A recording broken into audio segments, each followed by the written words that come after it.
So why embroidery?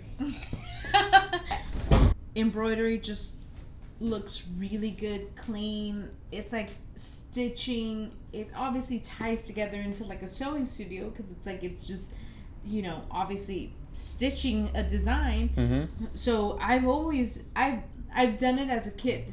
So my whole motto, busy hands are happy hands. And so as a kid, like I would just sit there and like embroider napkins for, we had like the washable napkins. And so I've always really liked that kind of art. And obviously being able to see it like a machine, like stitch stuff like that is like so fascinating. And it's endless possibilities and it's so much fun. I've been having a really good time with it. So I've been messing around with like a lot of embroidery stuff, doing like some stuff on jackets, upcycling a lot of the stuff that we have. So I've had a lot of fun with that. And I like super grateful that people have like responded to it like, in a way where it's like I'm like, oh my god, like. And that's really just the very, very, very, very beginning stages of what the possibilities are with just that machine. Yeah. And just that kind of jackets and stuff like that. I mean, it's just the very tip of the iceberg. Yeah. But with embroidery as well, it's not going to be mostly for custom work, right? It's not like Loka is going to offer custom embroidery. No. So, because we're not like obviously set up for that. So it's not like if we have like 5 machines that are doing the exact same thing. So we don't offer like, hey, we could do hats, or hey, we could, like we do want to offer it for like an art crawl where it's like, hey, we have hats and you could have these kind of designs put into it, or hey, we have, stuff like that we want to be able to do, but we can't have. But mostly it's for incorporating into like the Loka original products that you're making yourself. Yeah. It just adds a whole nother layer, a whole nother dimension to these products. You could design a shirt, but just embroidering, even if it's a subtle embroidery, even if it's small, it just, for me, adds a whole nother layer to it. So and I guess that's the fun part, and just kind of being like, oh crap, it's like I don't know, it's like it's an overwhelming like feeling of like, oh my god, like now I could do this and now I could do that, and that's just text. Yeah, so it's just text right now that we've kind of been perfecting or whatever. And so like I had told you, it's like when I get new toys, like I like to kind of ease my way into it and like not overwhelm myself with it. Yeah. And so we've been kind of like messing with it, and we've been getting a lot of like really good response and stuff like that, so I'm really excited about it. And where do you come up with your inspiration for the phrases? I mean, do you just like smoke a joint and then that's it, or what? Tell me your process. So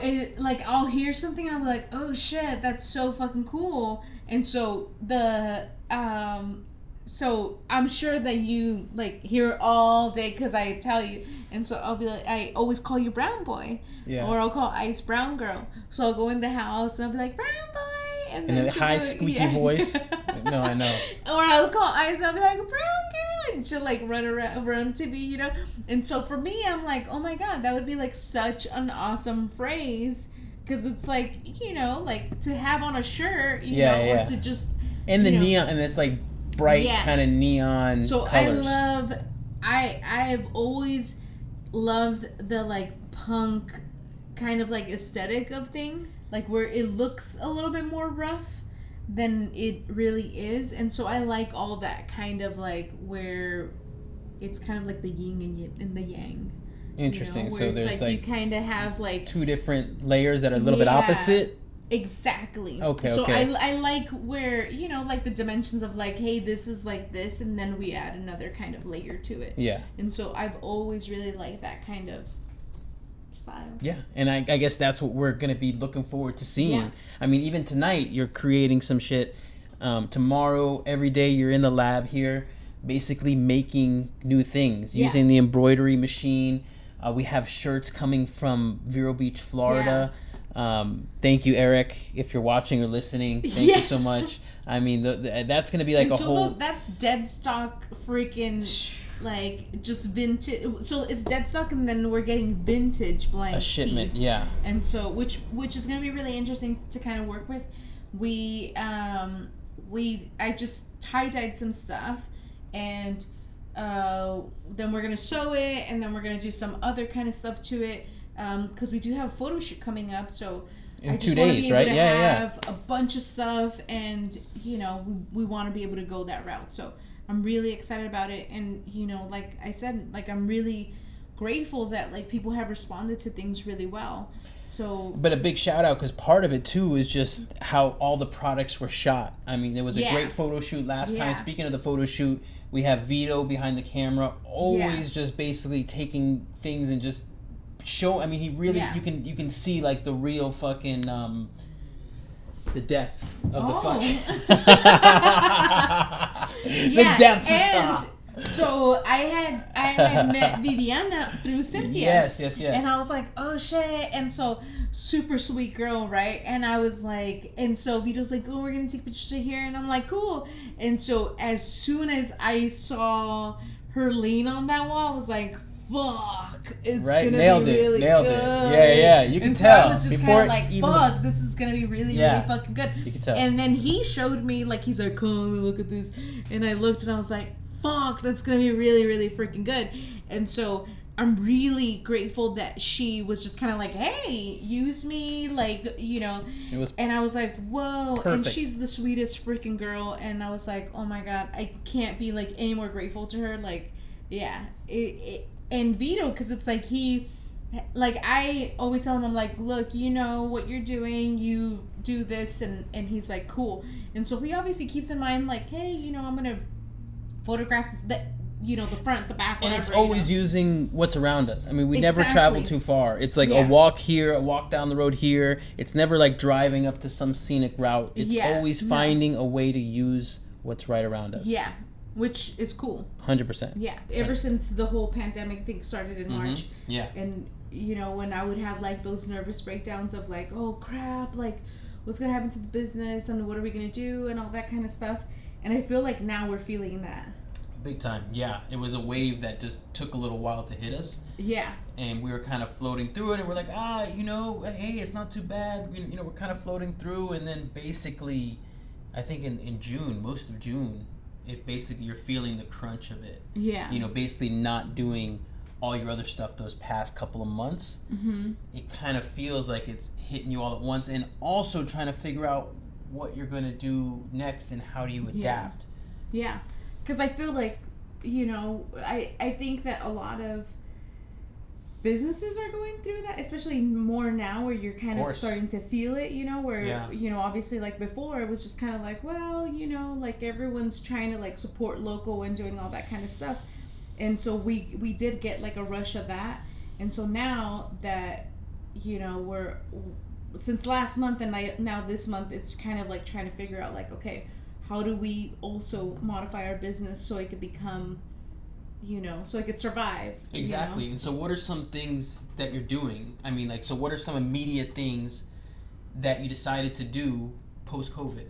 So, I think we had talked about it and we were like, oh crap, because we had like a lot of people go on the website and just check out the website, right? Because we were basically leaning a lot of people there, because we couldn't open the store. Exactly. So I think one of the things that we basically started to look at all the analytics and like all the insight, and we started to look at all that and we're like, oh crap, everyone's like going into the shop, So Loka, but there's nothing in there. I mean, they're visiting the website. Exactly. And they're visiting the shop, So Loka. But so they're trying to buy stuff. Yeah, but there wasn't anything. They're trying to support, but there was just nothing. So there wasn't anything. So I think that was like a really good wake up call to basically like shift a lot of our business into like obviously being able to do online sales and you know, and I've always, you know, when we met, like I had my own thing where it's like I designed and made stuff, and so I think that, you know, like I really want to get back into that, and I think it's very fulfilling, and you know, I'm a very creative person, so it's like I felt like, you know, like and I know that I've talked to you about it a lot of times where it's like I kind of feel like I am a tool sometimes because it's like I don't get to have creative freedom with other people's things, which is totally fine. But this has helped you find a pathway towards that creative freedom, or at least give you a chance to kind of switch up and figure out exactly what you want to do going forward. Yeah, like, well, defining the business basically how you want to define it. Well, obviously, like, being, like, you know, obviously being in, like, a position where it's, like, you can't really see anyone or, you know, do custom, because it's, like, right now we're not offering custom, you know? That was our whole thing. Why wouldn't you offer custom? Well, I mean, it's so difficult to get any kind of fabric anywhere, you know? Just sourcing materials, Just sourcing materials, okay. And it's, like, you know, I don't think that, you know, it's hard to find, like, the most, like, simple fabrics, like cottons, like, all that kind of stuff is, like, so hard to even get. So, and it takes a really long time for you to get something shipped, and then if it's not the right thing, then it's, like, you have to go back, and then... And this was even pre-COVID. Doing custom work was tough because of having to run around and source all that material. But now you're saying it's like it's even harder to, like, some of these stores I even see, like Joann's and some of these even simple craft stores, you have to wait in a line even to get in. It's not how it was a few months prior. And plus it's like, you know, I think it was kind of like a blessing in disguise, you know, where it's like, well, now we get to shift it, and, you know, and we're obviously trying to shift it to where it could, you know, it could become easier for everyone. So it's like we're still offering, like, tailoring and all that kind of stuff. And it gives you creative freedom, though, to basically create this stuff. Yeah, so create whatever I want to create, and then just basically, like, hey, this is what I have, and, you know, and I've been collecting fabric for a really long time, you know, and so I have a lot of really cool fabric that I'm like, dude, I can make so much stuff with this, and, you know, it's like, there's a reason why I collected all that stuff. Exactly, and then you're saying just really then connecting the dots to the website and just shifting the website towards that and towards saying, hey, look, this is So Loka original stuff that I created here in Barrio Logan, and it's on the website for purchase for anybody that wants to support throughout the world. Yeah. You know, and just really shifting the website towards that, and basically letting custom sewing just basically not exist for a while, basically. Well, we still do custom sewing. Yeah, or let you be the judge of what you want to do going forward. I think that, okay, so let's clarify things, because I feel like a lot of people, they don't understand what custom sewing is, and then some people, they ball up things together, right? So custom sewing is basically anything that is customized, you know, that is made specifically for you, or it's like a one-of-one, you know, so that's custom. Yeah. Tailoring is basically like you have something that you're going to get it modified specifically to your body, right? I see. And so we still do custom, but I'm doing custom for myself to then size it, you know, where it's like we have this in this size, or we have this in that size, or this is one of one. So it's like we're doing our own custom designs. We're not offering it to where it's like someone's going to come in and say, I want a bridesmaid's dress. No. Or if somebody wants a special type of curtains, or if somebody wants a special type of dog uniform or anything like that. As of right now, that kind of sewing stuff is not happening. Yeah. Basically. But you're saying you're, for yourself, are making So Loka original designs, patterns, everything like that. You've already posted some stuff on Instagram recently. I mean, it's all sold out, everything like that, which is extremely freaking you know, inspiring and motivating. Yeah. You know, so it's just like... scary. And scary. Because then you're like, oh, shit. I feel like, obviously, like, super grateful, and you're just kind of like, oh, my God. Like, I had that same feeling the first time that someone had asked me when I was, like, still living at my mom's house in LA. And someone had asked me, they're like, hey, do you want to be a part of this art show? And I was like, damn, I remember driving home. And I was like, I'm the fucking coolest person in the whole entire world. And I just thought I was like the shit. Yeah. And so just having like that adrenaline, like feeling of like, oh crap, like I'm gonna make it in life. Like, that's this is awesome. You know, I can quit my job, you know. Yeah, but, just to keep going though. But it is kind of, there's also that underlying fear, because then comes expectations, you know. Yeah. But the thing is, the trick is, right, is as long as when you're creating, you're being true to some kind of thing within you can never really go wrong, no matter how anybody reacts to it. Yeah. And I mean, I feel like I'm in a very unique position because I design and sew. So it's like I don't have to go somewhere and be like, make this for me. It's like when you were setting all this whole thing up, it's like I made a top. And it's like I'm in that unique position where it's like, oh cool, like I want it to be like this, and then I could modify the straps and I could do this, and so we talked about that where it's like sewing is like, you know, sewing is a great skill, but you know, having like that other side of the brain where it's like it could build things, because sewing is a puzzle. 100%, and it is an essential skill, and it's like learning how to fish. It's like you can eat for the rest of your life if you learn how to fish, but if you learn how to sew, look at all the things that you've done. Fashionable. But not only that, remember you made a video recently where you said, hey, I can make a dress, and then also we need a shade, so there was a canopy and then a bed. Yeah. I mean, and that's just the tip of the iceberg. I mean, when you know how to sew, literally anything is possible. Yeah. Anything.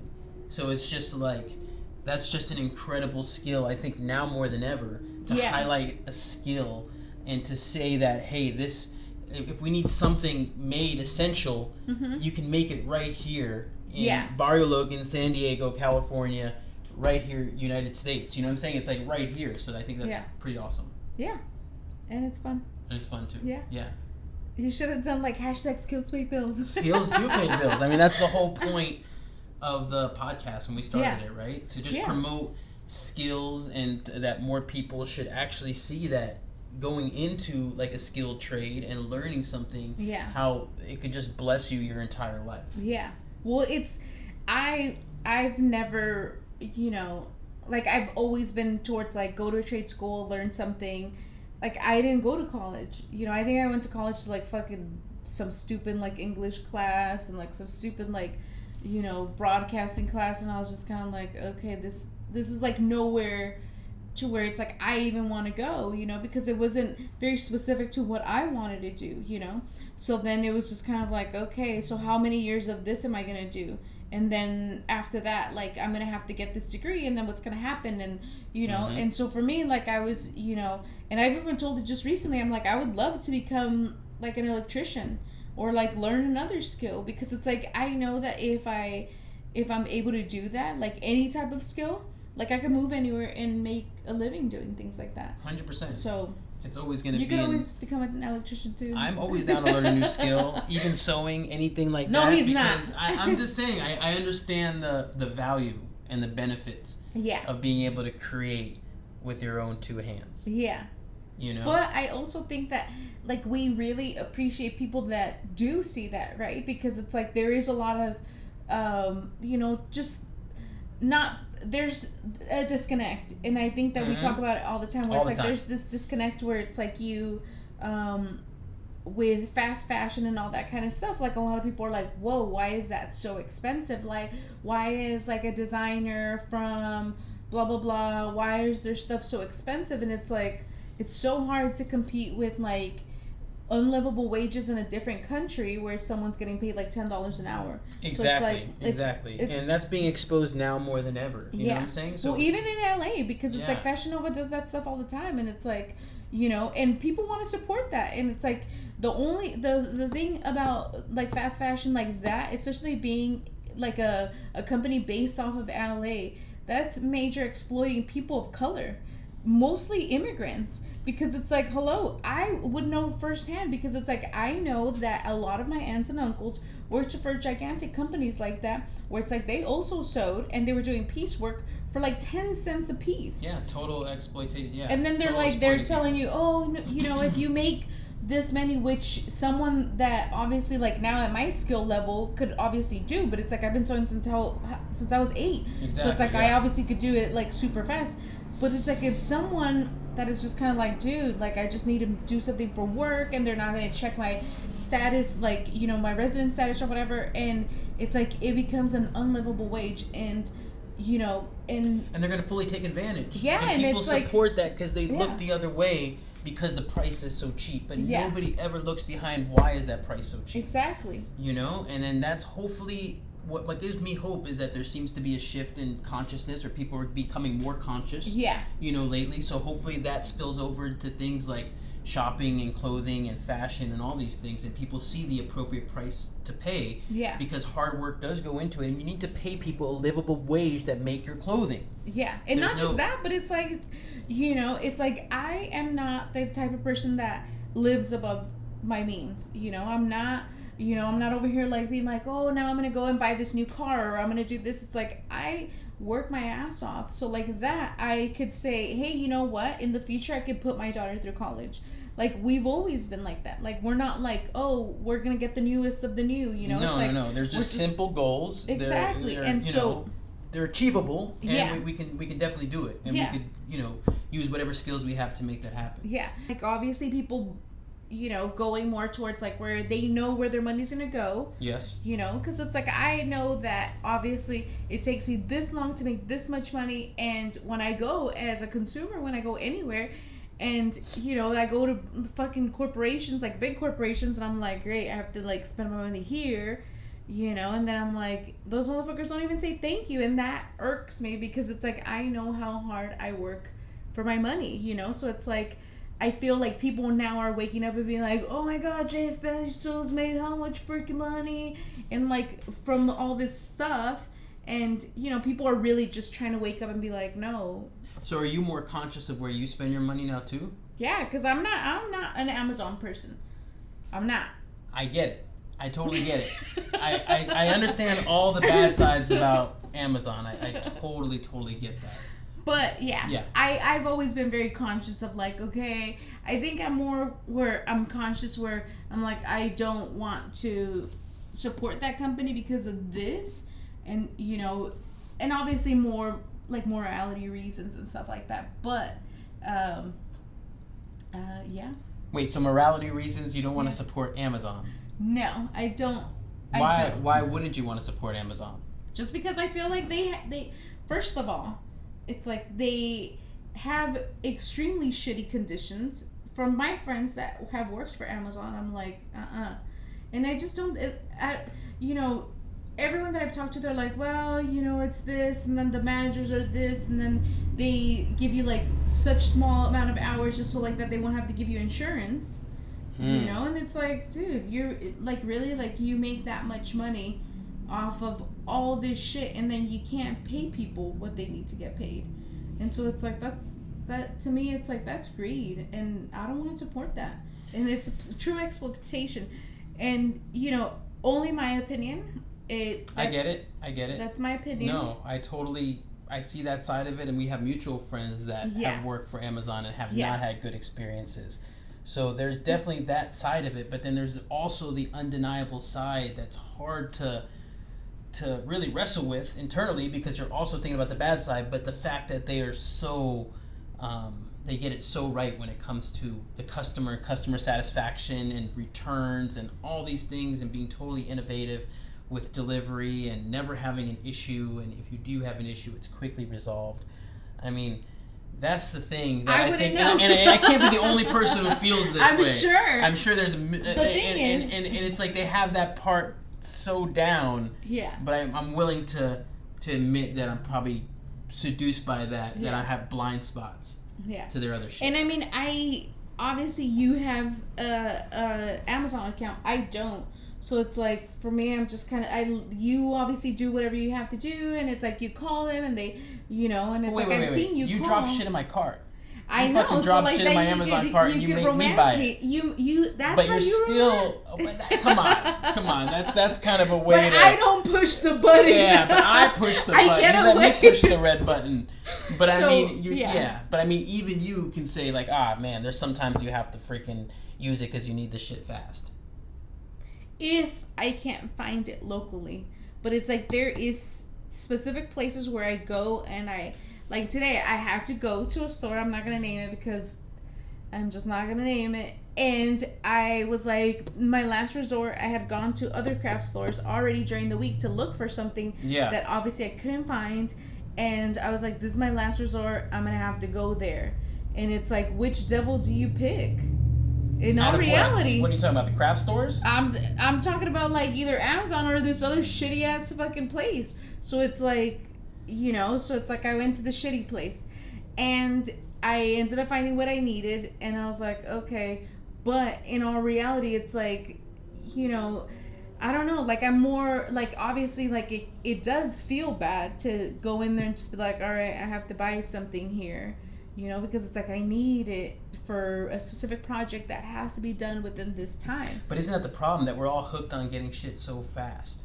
It goes back to your fast fashion. It's all in the same mindset. Yeah. Of basically just, I order from Amazon or go from this other whatever store just to get it basically to me fast. I need it here fast. I need my clothing fast. Yeah. I need it done in a quick amount of time. And I think that's probably the source of a lot of these problems, is the mindset of just wanting it done quickly. Yeah. So that's, I mean, wrapping it all up. I mean, any last words?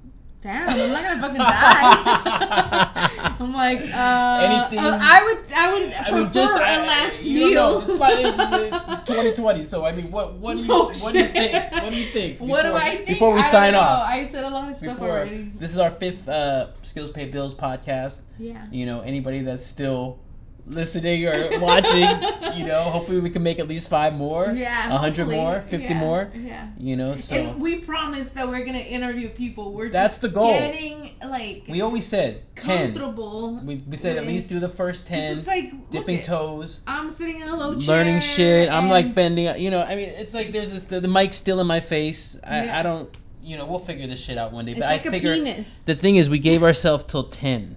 Yeah. 10. So this is number 5. We'll see. We're halfway there. Yeah. And we're halfway better than we were when we started. Yeah. So hopefully we'll be really 10 times better soon, and then we'll be ready to go, and we'll be ready to use these skills that we have, these communication skills that we're trying to perfect. See, we're okay. We're willing to fail. Yeah. You know, and then we're basically can talk to somebody eventually. Yeah. If you only saw like the first handbag I ever made, you would be like, damn, that looks shitty as fuck. But I also feel like looking back on those things, you're like, whoa, look at how I've came to like be now. You know, and it's all because you put in all that time and all that time and all that time. And then you see like your seam and you're like, oh, I could do better than that, and I could do better and better and better. And I think that is like the best thing that you could do, you know, is just keep getting better and better. And that's, you know, it's like, that's obviously perfecting something, you know. And so I always tell people, it's like, start with something and then you'll get better, but don't stay the course. Expect to have like perfection the first time. No, you know, set your expectations. Unless you're me, then it's like, no, give me a fucking break. It took you years. You've been sewing since you were 8, so you had freaking decades of failure. True. But I feel like once I moved to San Diego, like I really just went all in it, because like I didn't have any friends. I didn't have any friends. I didn't have any family here. I didn't have any distractions, you know. It's like it was just me and you. And like most of the time when we were home, I was like, I'm gonna sew, and you would be like, okay. But that's right now. That was today. Yeah. Today's my day off technically, but you were here in the studio sewing all day. So I mean, but like always, you got to do what you got to do. Everybody's got to do what they got to do. Are you gonna it's pay a my blessing. bills? It's a blessing. No, skills pay bills. Your skills pay your bills. My skills, whatever the fuck they are, pay mine. Yeah. Can we end on that? Yeah. Love you. Love you too. Bye. Bye. Bye. Did you just put yourself? Okay. Well, hopefully that recorded. It did. Hopefully we didn't.